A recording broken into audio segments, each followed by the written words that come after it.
I'm such a great singer. Not. 4 favorite lenses adapted to a Fuji of all time. I've been asked this a bunch of times. Now, I have tons of lenses that I could adapt to a Fuji. Obviously, the lenses that I'm interested in adapting are ones that basically don't exist for Fuji. In no particular order. Well, I guess it is in a kind of a particular order. Most fun in the world. Adapted. Now, I've actually cut the hood off this one, not that it matters on DX camera. But this is the 10.5mm fisheye. Oh my god, on the Fuji. Adapted. I've already got the adapter on here. Oh my god. Oh yeah. Now, this is a DX lens. You do need an adapter that actually has an aperture ring on the back of it. This is the Metabones one, but you can use that $12 adapter. Oh my god. No way, no how. I've got the Rakinen lens. No way, no how to that lens compared to this. Nobody's mastered fisheyes like Nikon. And you can usually grab this lens used, good shape, for like $350. Oh, it is so perfect on a Fuji. Oh yes, that's the 10.5mm f2.8 NIKKOR fisheye. Number 2, the Silk Sex and Sugar. I've never had so many people like email me, send me pictures, just orgasmically happy than the Voigtlander 58mm f1.4. Perfect portrait lens, adapted to the Fuji.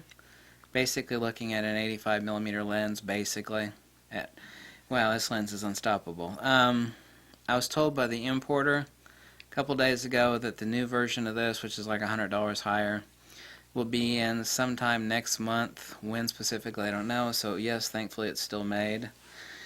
Here now I know Fuji's going to come out with the 80mm macro, which will be 1:1 next year.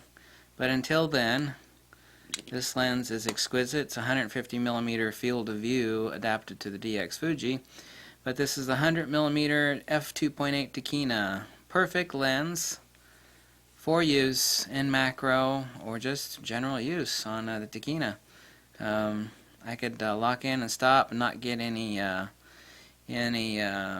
loose roll on the manual focus of this. Wherever I bring it to, there it is.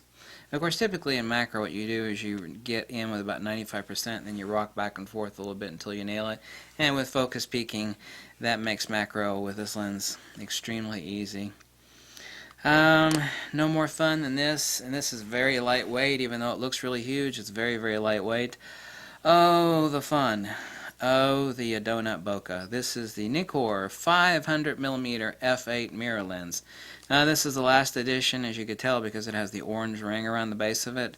The earlier ones typically go for like $200. This one, they didn't make so many of. This one focuses in a lot closer. Not that you really need to be focusing in at like 6 feet with a 500mm. That's kind of stupid. But it will focus that close. This is the 500mm f8. You think, well, f8, that can't have. No, 500mm on a mirror lens has a really shallow depth of field. Like, whew, that's shallow. Shallow, shallow. You'd be surprised how shallow f8 is on a mirror lens. So, also because it's 500mm, but very lightweight. Very lightweight. It weighs more than a fraction of the 16 to 55 here does. Because there's not that much glass. This is really like a 4-element lens. There's just a big mirror there. So anyway, those are the 4 lenses that I have in my Fuji lens bag collection with the rest of the Fuji lenses, because these are the lenses that don't really have overlap with Fuji's lenses, and they're absolutely uniquely excellent. Excellencia on any and all Fujifilms. X-Pro2, X-T1, X-T2. Excellencia. Thanks for watching. Okay, this has been one of those long days, you know, where it just kind of gets drawn out and there's like all sorts of miserable stuff you have to do. This is one of those days. Bye.